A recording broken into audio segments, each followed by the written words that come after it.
What is going on, ladies and gentlemen? Ben here, Galactic News Center. Today going to be doing my weekly Rebels review video where I talk about the most recent Star Wars Rebels episode. This week's episode was entitled Homecoming, and it's about the reunification of Hera with her famous father, Cham Syndulla. Cham Syndulla is the freedom fighter from Ryloth that we saw in the Clone Wars, and he was also featured in Star Wars Lords of the Sith. So the goal of the Rebels in this episode is to hijack an Imperial ship that carries bombers that are consistently doing bombing runs on the planet of Ryloth. Hera and the Rebel crew want to claim the ship and use it in the Rebel fleet against the Empire, while Syndulla, on the other hand, wants to blow the ship up so that the people of Ryloth can see the Empire crumbling before them and they will be inspired to join the Ryloth freedom fighters. And this is pretty consistent with what we've seen from Syndulla in the past Clone Wars. He was very much a nationalist and didn't care much for the happenings of the rest of the galaxy. Obviously, we saw him eventually give in and help Mace Windu and the Republic in the Siege of Ryloth, so Syndulla trusted the Republic and then they became the Empire, so Cham no longer trusted any outsiders and was only concerned with the freedom of Ryloth. There was no interest in the larger rebel cause throughout the galaxy. Speaking of Mace Windu, Kanan makes reference that he thought very highly of Syndulla, Mace Windu that is, because of the events of the Siege of Ryloth,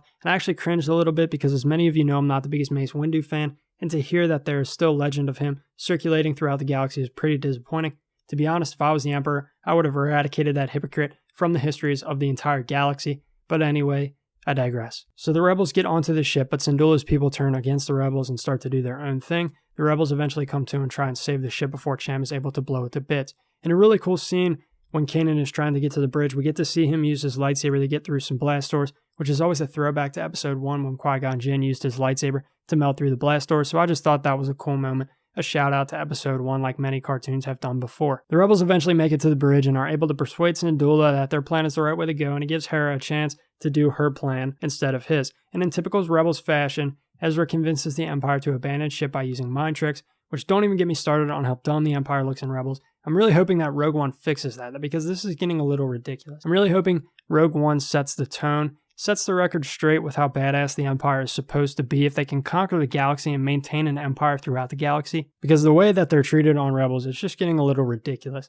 I know there's supposed to be a comedic factor to the show, but I don't know. I wasn't a fan of the whole sequence. Anyway, they get the ship, are able to fight off the Empire's reinforcements, and in the process destroy an Imperial ship, so everyone eventually gets what they want. The Rebel crew got their ship to add to the fleet, and Cham got a destroyed ship so the people of Ryloth could cheer as hundreds of Imperial soldiers die as their ship comes crashing into the atmosphere. I really enjoyed this episode. As I said before, I love when Rebels makes references to the Clone Wars, and Syndulla was such a cool part of the Clone Wars series that it was good to see him back.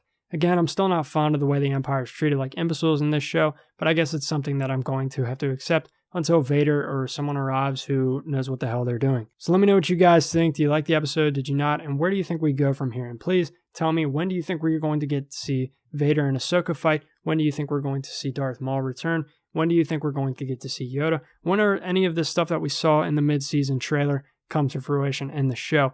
I'm starting to think, against my wishes, that we are going to have to wait until the season finale of this season to see all the stuff that we got to see in the mid-season trailer.